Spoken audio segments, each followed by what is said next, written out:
ये सोर्सेस बेशरम है, मैं कह रहा हूं, बेशरम है ये लोग। ये क्यों इस तरह करके एक कॉन्स्टिट्यूशनल बॉडी के विखार में, उनके एहतराम में कमी ला रहे हैं? तो ये सरासर गलत है। इसीलिए तो मैंने कहा था कि ये बैकडोर एनआरसी ना हो जाइए। सोर्सेस क्या है, क्या सोर्सेस है भाई? देखिए, सबसे बड़ी बात तो ये है कि बड़ी अफसोसनाक बात है कि कॉन्स्टिट्यूशनल बॉडी खुद ऑन रिकॉर्ड कोई बात नहीं कह रही है, और एक कॉन्स्टिट्यूशनल बॉडी ये रिपोर्ट दे रही नहीं देने वाले सोर्सेस से मालूम हो रहा है। ये कौन है सोर्सेस भाई?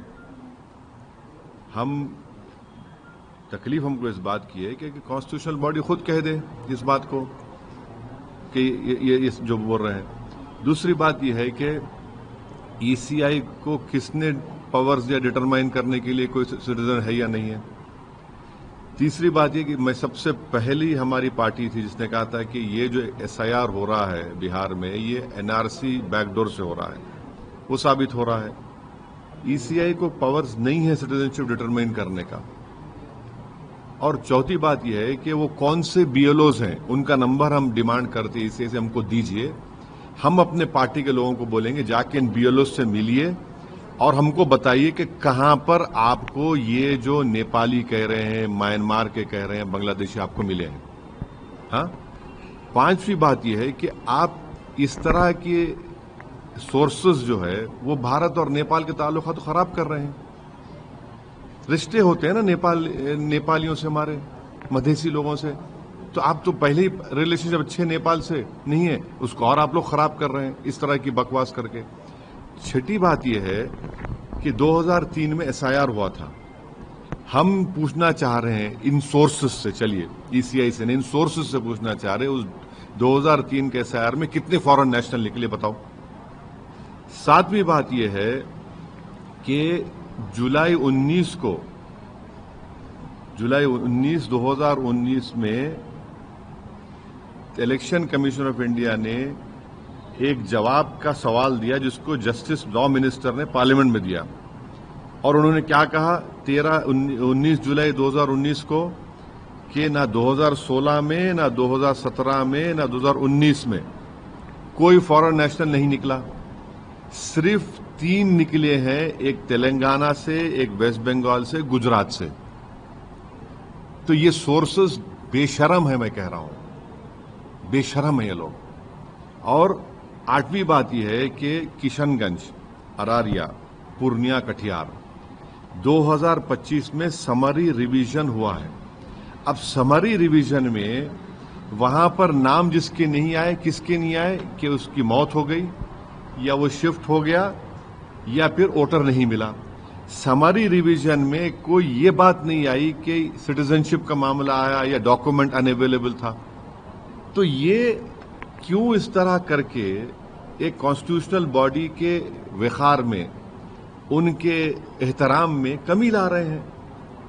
तो ये सरासर गलत है। हम चाहेंगे कि ईसीआई को खुद ऑन रिकॉर्ड ये बात कहे। ये एम्बेडेड लोग, ये जो चमचे हैं, इनको इस्तेमाल ना करें। आप एक कॉन्स्टिट्यूशनल बॉडी है और हमको बीएलओस का नंबर दें वो, क्योंकि टाइम है हमारे को। हम जाएंगे उन बीएलओस के पास, पूछेंगे बताओ तुमने किस बुनियाद पर कह दिया कि नेपाली है, क्या रिकॉर्ड है तुम्हारे पास।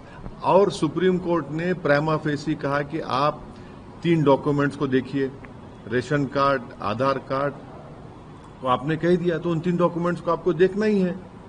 तो ये इस तरह से करके जो हमको जिस बात का एप्रीहेंशन था कि बैकडोर एनआरसी हो रहा था, वो साबित कर रहे हैं उसको। सर, आप बोले कि इलेक्शन कमीशन को अख्तियार नहीं है सिटीजनशिप का, लेकिन अगर किसी एक्सरसाइज के तहत अगर इस तरह की विसंगतियां सामने आ रही हैं और सफाई अगर हो रही है तो उसमें दिक्कत क्या है? अगर चीजें आइडेंटिफाई हो रही हैं, कुछ ऐसी चीजें आपको राइट नहीं है ना। जब आपको राइट नहीं है, आप कैसे करेंगे काम? राइट है होम मिनिस्ट्री को, राइट है वो एसपी बॉर्डर को, फिर उसके बाद एमएचए के 3 ऑफिसर साइन करना पड़ता, फिर उसके बाद जाता है फॉरेनर्स ट्रिब्यूनल को।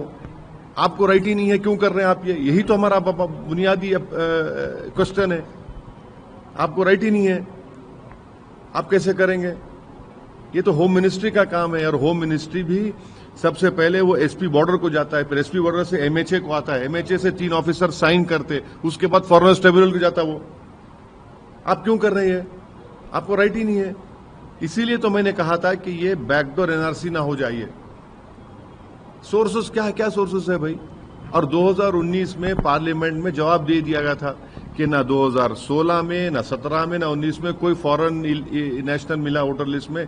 सिर्फ एक मिला तेलंगाना में, एक मिला वेस्ट बंगाल में, एक मिला गुजरात में। अब बताइए इस पे क्या बोलेंगे? समरी जो रिवीजन हुआ 2025 का, ये खास तौर से सीमांचल का, किशनगंज, पूर्णिया, कटिहार, अररिया का, वहां पर तो किसी का नहीं निकला कि ये सिटीजनशिप नहीं है, डॉक्यूमेंट नहीं है।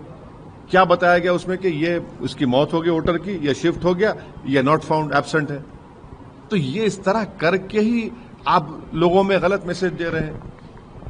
और फिर बिहार का इंटेंसिव चुनाव एसआईआर हो रहा है भाई, नवंबर में चुनाव होगा, तो आप क्यों गरीबों को, खासतौर से सीमांचल के लोगों को पावरलेस बनाना चाहते हैं आप?